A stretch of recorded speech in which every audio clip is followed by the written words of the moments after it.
Hainohai sidai thanani bisingo khopjak hejamara amsayo tiprajak khoroksani sakao jokrokjakmani patimung khnawkha जों सावैमानखा बनो सिया ख्लायै चलाकनै बनो रंफ्रे मानि हनै जों ताबो कक्तमाव साइमानखा तै औकनैनो सिदाय पुलिस थांगै रमिना हारमानि जों मांफ्लिवो नगैमानखा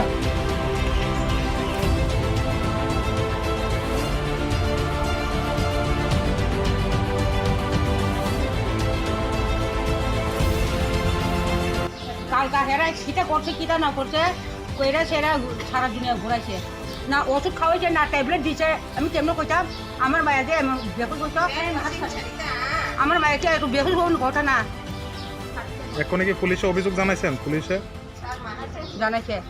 জানাইছেন হ্যাঁ তারা কজন তিনজন নামটি জানেন নি নামটি আমি জানি না নাম আমার বাড়ি আপনি এখন কি ধরনের বিচার চান আমি কোলাটারে শাস্তি চাই একদম শাস্তি চাই আমার মায়ের যেমন শাস্তি হইলে হেরারও আমি শাস্তি চাই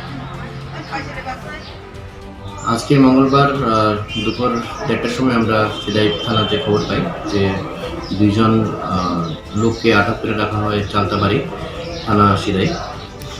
ওখানে একটা ইনফরমেশন ছিল যে একটা মেয়েকে রেপ করা হয়েছিল, তারপরে গ্রামবাসীরা ওরা দুজনকে আটক করে রাখা হয়। তারপরে ইমিডিয়েটলি আমাদের সিদাই থানা থেকে পুলিশ টিম যায়, পুলিশ টিম গিয়ে ওখানে স্পট থেকে দুজনকে রেস্কিউ করে নিয়ে আসে। তো এই রেস্কিউ করার সময় যে আমাদের পুলিশ স্টাফ আর অফিসার্সও কিছু হালকা ফুলকা ইঞ্জুরি ওরা সাফার করে, তারপরে ওদেরকে আমরা রেস্কিউ করে নিয়ে আসি। আর সাবসিকুয়েন্টলি আমরা এটা পাই যে একটা মহিলা 24 ইয়ার্স এজ, এই মহিলার উপরে গ্যাংরেপ হয়। দুইজন অ্যাকিউজ যাদেরকে আমরা আটক করি, দুজনের নাম হলো কনেশ দেব আর আরেকজনের নাম হলো ভীম দেব।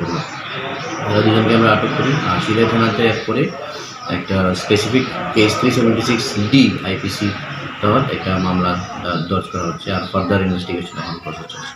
স্যার, অভিযোগ পাওয়া গেল নাকি তারা পিকনিকে গিয়ে এই ঘটনাটা ঘটেছে, এমনকি আরও অনেকে ছিল, সেটা নিয়ে কী বলবেন?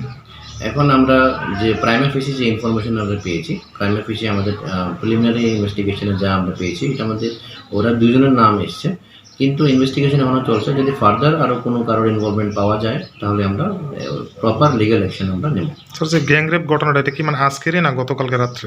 এটা অ্যাজ পার ইনফরমেশন আমাদের ঘটনাটা কালকে রাত্রে হয়েছে। তারপরে আটক করে রাখা হয়েছিল ওই যুবকদের? ওদেরকে আজকে সকালবেলা আমরা ইনফরমেশন পাই যে ওদেরকে আটক করে রাখা হয়েছে। এখন পর্যন্ত মানে ওইখানের পরিস্থিতি কীরকম রয়েছে?